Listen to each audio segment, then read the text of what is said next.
ನಮಸ್ಕಾರ ಎಲ್ರಿಗೂ. ಇವತ್ತು ನಾವು ಬೆಳಗ್ಗೆ 5 ಗಂಟೆಗೆ ಉತ್ತರ ಕಾಶಿಯಿಂದ ಹೊರಟಿದ್ದೀವಿ.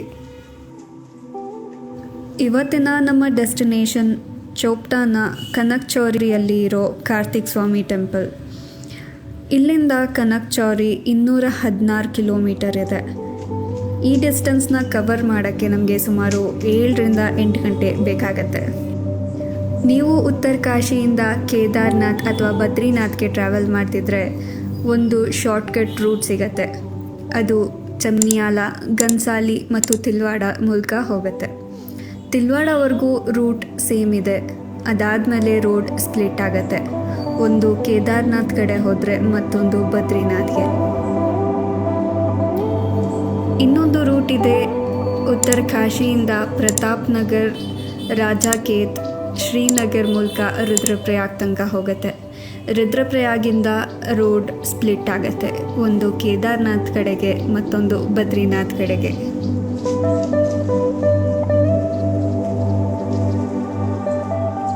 ಚಾರ್ಧಾಮ್ ಜೊತೆಗೆ ನಾವು ತುಂಗ್ನಾಥ್ ಮತ್ತು ಕಾರ್ತಿಕ್ ಸ್ವಾಮಿ ಟೆಂಪಲ್ನ ಕೂಡ ವಿಸಿಟ್ ಮಾಡೋಕ್ಕೆ ಪ್ಲ್ಯಾನ್ ಮಾಡಿದ್ದೀವಿ. ಯಮುನೋತ್ರಿ, ಕೇದಾರ್ನಾಥ್, ತುಂಗ್ನಾಥ್ ಮತ್ತು ಕಾರ್ತಿಕ್ ಸ್ವಾಮಿ ಈ 4 ಟ್ರೆಕ್ಕಿಂಗ್ ಪ್ಲೇಸಸ್ ಆಗಿದೆ. ಇವಾಗ ನಾವು ಯಮುನೋತ್ರಿಯ ಟ್ರೆಕ್ಕಿಂಗ್ ಕಂಪ್ಲೀಟ್ ಮಾಡಿದ್ದೀವಿ.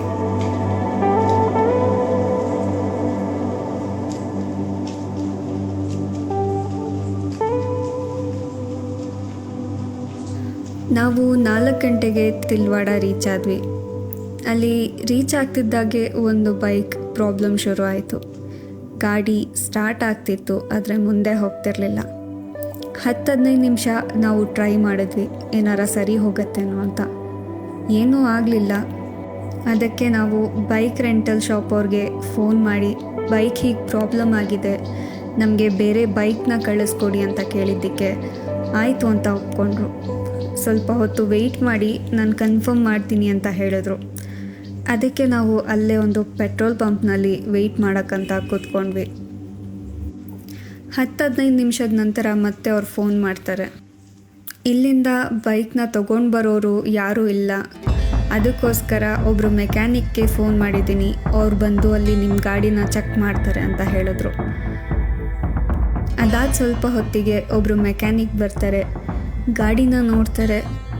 ಅದಾದಮೇಲೆ ಅವರು ಹೇಳಿದ್ದೇನೆಂದರೆ, ಗಾಡಿ ಸರಿ ಹೋಗುತ್ತೋ ಏನೋ ಗೊತ್ತಿಲ್ಲ, ಆದರೆ ಟ್ರೈ ಮಾಡ್ತೀನಿ ಅಂತ ಹೇಳಿ 7 o'clock ತನಕ ಅವರು ಟ್ರೈ ಮಾಡ್ತಾರೆ ಸರಿ ಮಾಡೋಕ್ಕೆ.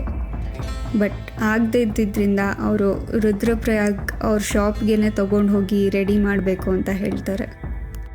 ನಾವು ಒಂದು ಅರ್ಧ-ಮುಕ್ಕಾಲು ಗಂಟೆಲಿ ರೆಡಿ ಮಾಡಿ ವಾಪಸ್ ತೊಗೊಂಡು ಬರ್ತಾರೆ ಅಂತ ಅಂದ್ಕೊಂಡು 4 ಜನ ಪೆಟ್ರೋಲ್ ಪಂಪಲ್ಲೇ ವೆಯ್ಟ್ ಮಾಡ್ತಿದ್ವಿ. ಇನ್ನಿಬ್ಬರು ಮಾತ್ರ ಗಾಡಿನ ಮೆಕ್ಯಾನಿಕ್ ಅವ್ರ ಜೊತೆ ತೊಗೊಂಡು ರುದ್ರಪ್ರಯಾಗ್ಗೆ ಹೊರಡ್ತಾರೆ. 10 ಗಂಟೆ ಆಗುತ್ತೆ, 10:30 ಆಗುತ್ತೆ, 11 ಗಂಟೆ ಆದರೂ ಗಾಡಿ ರೆಡಿ ಆಗಲ್ಲ.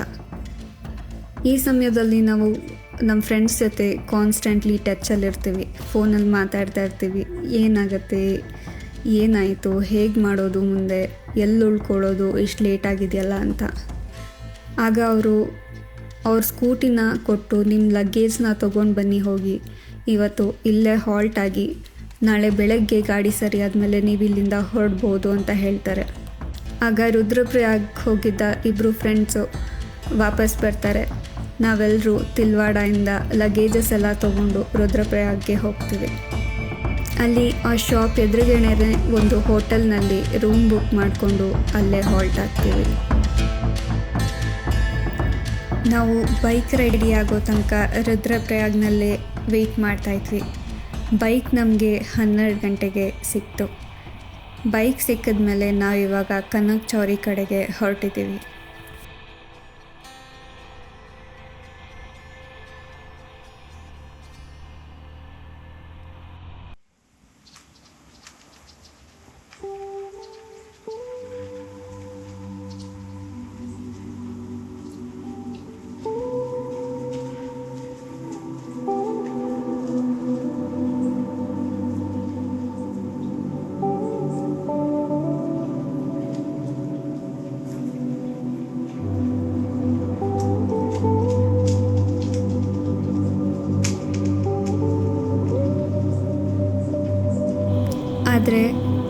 ಸ್ಟೋರಿಗೆ 10 ಕಿಲೋಮೀಟರ್ ಮುಂಚೆ ನಮಗೆ ಲ್ಯಾಂಡ್ ಸ್ಲೈಡ್ ಆಗಿರೋದು ಕಾಣುತ್ತೆ. ರೋಡ್ ಬ್ಲಾಕ್ ಆಗಿರೋದ್ರಿಂದ ಮುಂದೆ ಹೋಗೋಕ್ಕಾಗಲ್ಲ. ಇದನ್ನು ನೋಡಿ ತುಂಬಾ ಬೇಜಾರಾಗುತ್ತೆ. ಆದರೆ ಈಗೇನು ಮಾಡೋದು, ಮುಂದೆ ನಾವು ಹೋಗಲೇಬೇಕಾಗತ್ತೆ. ಅದರಿಂದ ರುದ್ರಪ್ರಯಾಗ್ ವಾಪಸ್ ಬಂದು ಅಲ್ಲಿಂದ ಜೋಶಿಮಠ್ ಕಡೆಗೆ ಹೊರಟಿದ್ದೀವಿ.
ನೀವು ಏನಾರ ಚಾರ್ಧಾಮ್ ಯಾತ್ರೆ ಮಾಡಬೇಕು ಅಂತ ಅಂದ್ಕೊಂಡಿದ್ರೆ ಎಕ್ಸ್ಟ್ರಾ 1-2-3 ಡೇಸ್ನ ಇಟ್ಕೊಂಡು ಪ್ಲ್ಯಾನ್ ಮಾಡಿ.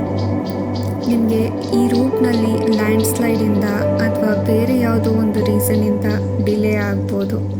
ಅದಕ್ಕೆ ಪ್ರಿಪೇರ್ ಆಗಿ ಬನ್ನಿ ಅಂತ ನಾನು ಸಜೆಸ್ಟ್ ಮಾಡ್ತೀನಿ.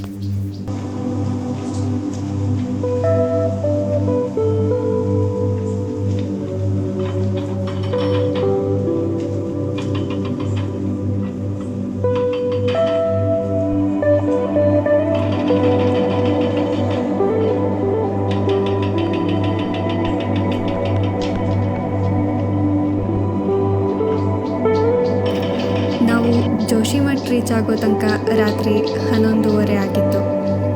ನಮಗೆ ತುಂಬಾ ಟಯರ್ಡ್ ಆಗಿದ್ದರಿಂದ ನಾವೆಲ್ಲ ಬೇಗ ಮಲ್ಕೊಂಡ್ವಿ. ಈ ವ್ಲಾಗ್ನ ನಾನು ಇಲ್ಲಿಗೆ ಮುಗಿಸ್ತಾ ಇದ್ದೀನಿ. ಈ ವಿಡಿಯೋ ನಿಮಗೆ ಇಷ್ಟ ಆಗಿದ್ದರೆ ಲೈಕ್, ಶೇರ್, ಕಮೆಂಟ್ ಮತ್ತು ಸಬ್ಸ್ಕ್ರೈಬ್ ಮಾಡೋದನ್ನು ಮರಿಬೇಡಿ. Thank you for watching.